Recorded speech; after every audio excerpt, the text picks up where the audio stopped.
Okay, hello. Yeah, it's Tuesday, June 14th. I'm going to do a short video here. Um, yes, so let's do a quick review of Descartes Critical Thinking Foundations. All right. And then we're going to apply that to researcher's inquiry, looking at sources, critical thinking with sources.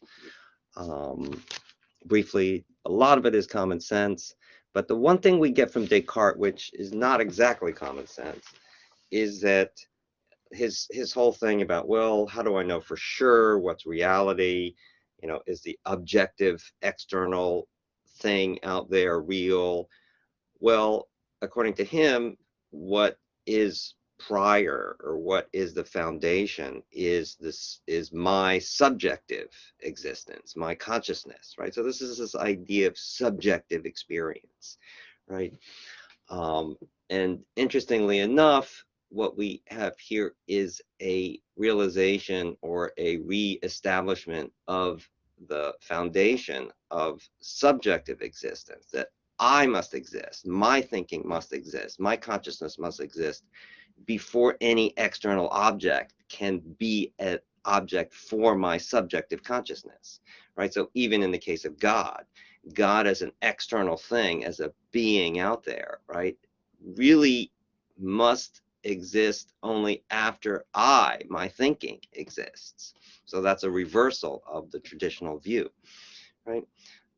So if we just apply this in general, this idea of foundational thinking, right, that you have to, the basic idea is you have to know what your belief or knowledge is based on. What's the foundation for your knowledge? I use the example of COVID, and many of you discussed it in the discussion board. I did read that, and I am reading your second drafts of your first paper, so that's coming. Um, People discussed COVID, how confusing it was, right? How we didn't know what to think. Other people didn't know what to think, right? So critical thinking requires you to look at what your knowledge or belief or experience is based on. What's the foundation of it, right? And then, of course, you analyze that foundation. Is it trustworthy? Is it not trustworthy? Am I using logic? Am I using facts, right? So, now applying this okay, so let's stick with COVID. Am I using facts? Am I using sources that are trustworthy? We're going to get to that in a second, right? But the thing is, we use facts, we use reason and logic, we use evidence, right? Yes, we use those for critical thinking, but we don't use fear. We don't use anxiety. We don't use magical thinking, what I want to be true, right? Magical thinking is the idea, or is the sort of, it's something we do. We believe in what we want to be true, right?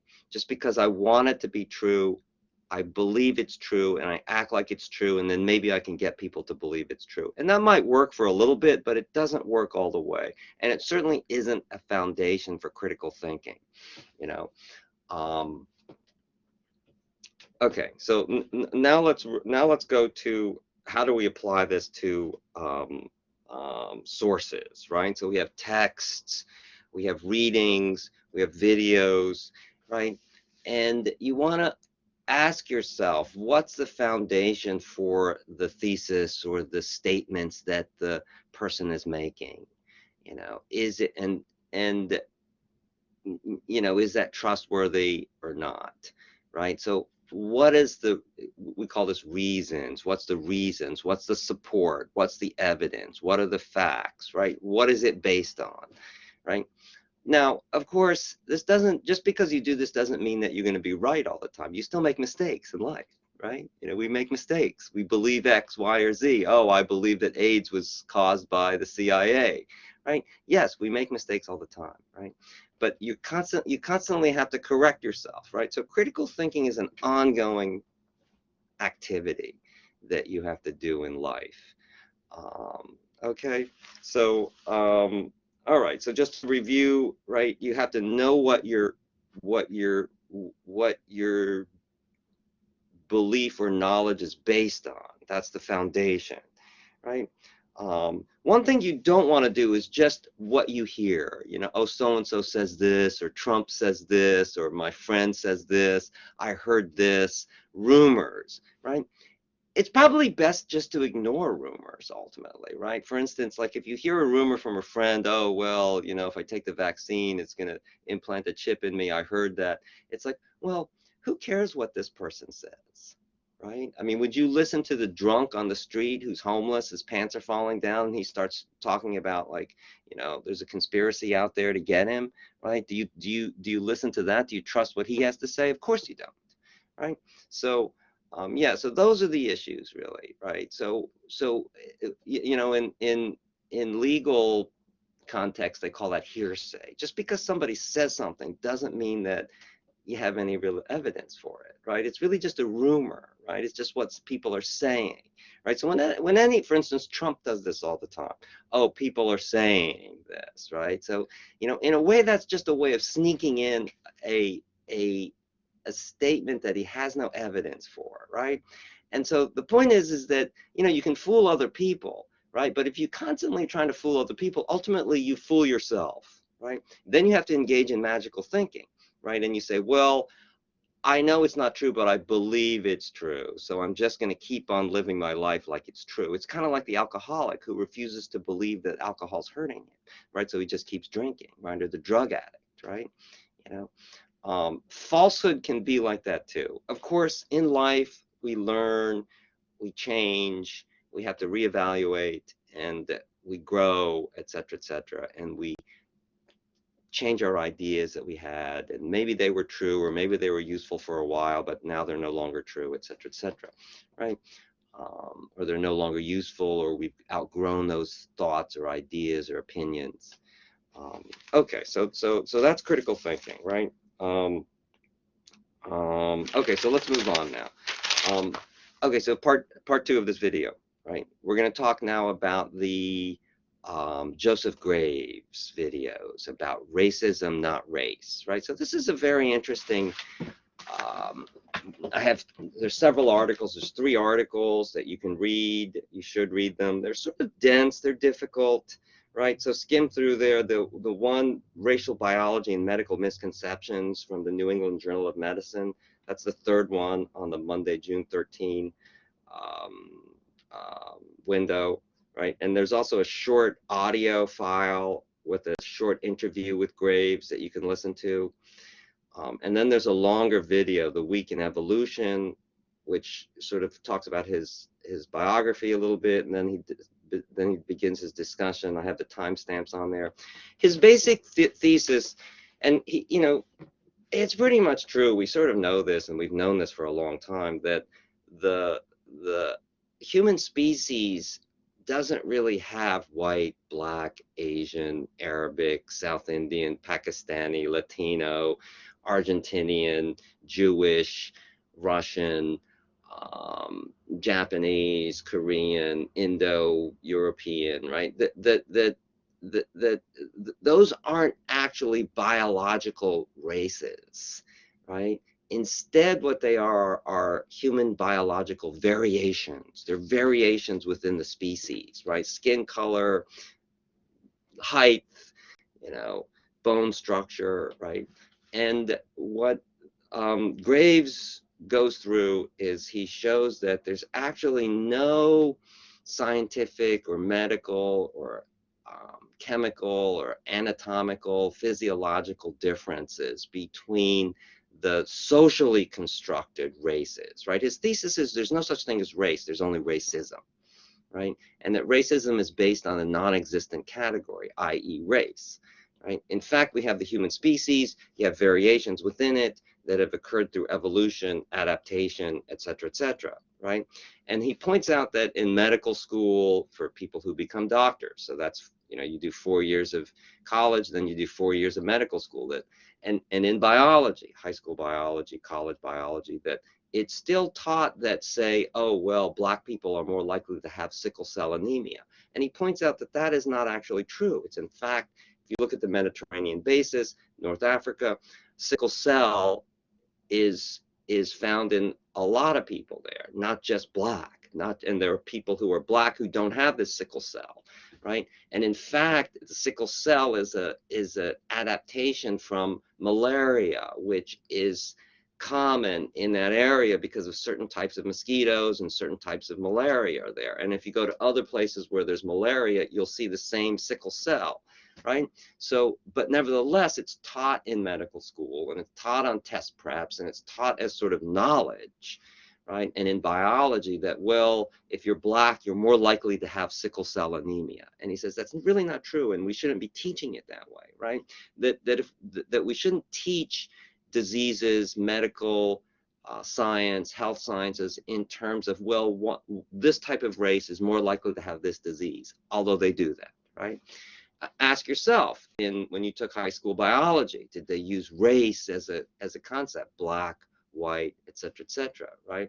So the point here is that the idea of races, black, white, Hispanic, Asian, Latino, Argentinian, Brazilian, Portuguese, Middle Eastern, those are socially constructed.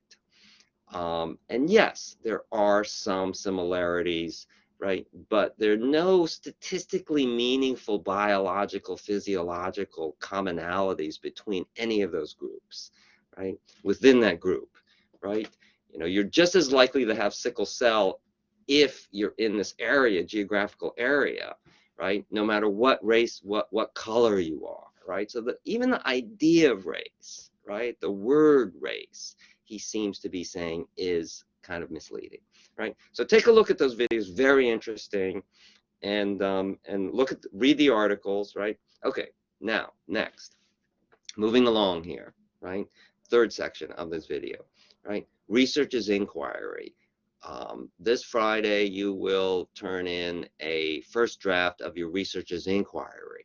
Your researcher's inquiry project has two parts to it. One is a description of 3 to 4 sources from this scroll. You can also pick a source from your own, but you have to use critical thinking to describe the source.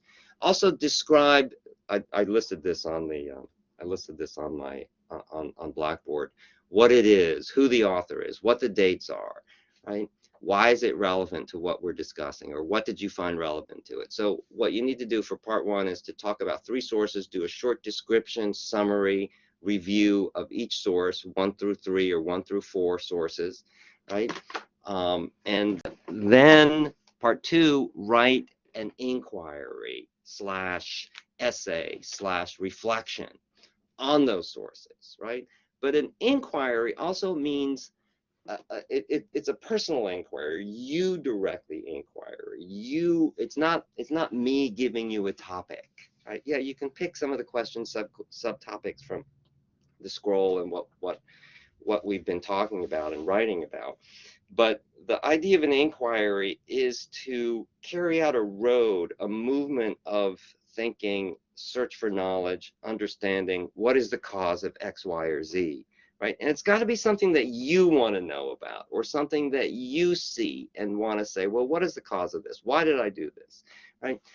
In my prompt, I write that you should, you know, write about your own personal experience, or write about an observation of somebody that you know. Why was I wearing this social mask? Why did this person do this to me? What was he thinking about, right? And then you compare it to the text that we've been reading, right? You compare it to the sources that we've been reading, right? That's one way of doing it, right? Another way of doing it is to pick 3 or 4 sources that you like, right, that you find interesting, and sort of like generate an inquiry from those sources, right? So you can either work from the sources to an inquiry, right? Or you can start with an inquiry, an idea, or something you want to know about, or something that you know about, but you want to ask why, right? Or you want to describe it more fully, so you can start with something that you already are thinking about, and then go to the sources.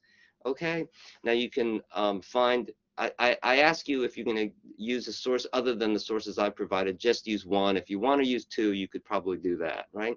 But any source that you pull off of, you know, a text or a video, right, you have to use critical thinking. What is the basis for this source? Okay, so so at the end of this week, you'll turn in a first draft plan of your researcher's inquiry. It doesn't have to be complete. It could just talk about a couple of sources and what you think you're going to write about, what you think you're going to do your inquiry on, right? Once again, the inquiry is really directed by you, okay? And it's what you want to know, or what appears to you as something that you have a question about, or you want to know about, or you do know about, and you want to describe it more, right? And then you see where that leads, right? And so take a look at those prompts, right? The first draft is due on Friday, on Turnitin, and it doesn't have to be complete. It can be rough, right? It's really an attempt for you to get started on this. And then the second draft has to be 2,000 words, and it should have, part one, three to four sources, description, and then part two, your researcher's inquiry / essay / reflection. Okay. And I did also open up a discussion board that I said is due tomorrow, Wednesday. You could probably turn it in on Thursday, on the graves, on the question of biological variation versus race, right? So once again, his thesis, Graves' thesis, is that in fact we have biological variation within the human species. Really, his idea is there's only one human race, the human species, right? And inside that you have variations, right? There aren't these separate categories. There aren't these separate races that exist on their own.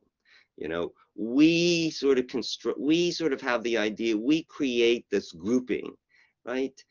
Oh, I belong to this group, or I belong to that group. But if you look at it biologically, if you look at it physiologically, there's no coherence to any one race, right? So the Chinese have just as many people who are fat or skinny, or have this type of blood or that type of blood, right? All the variations, right? There's no specific thing to any particular race, except the variation that we use to categorize them, right? Some of that is geographical, right? Through evolution, right? Skin color, right? As people moved farther away from the equator, right?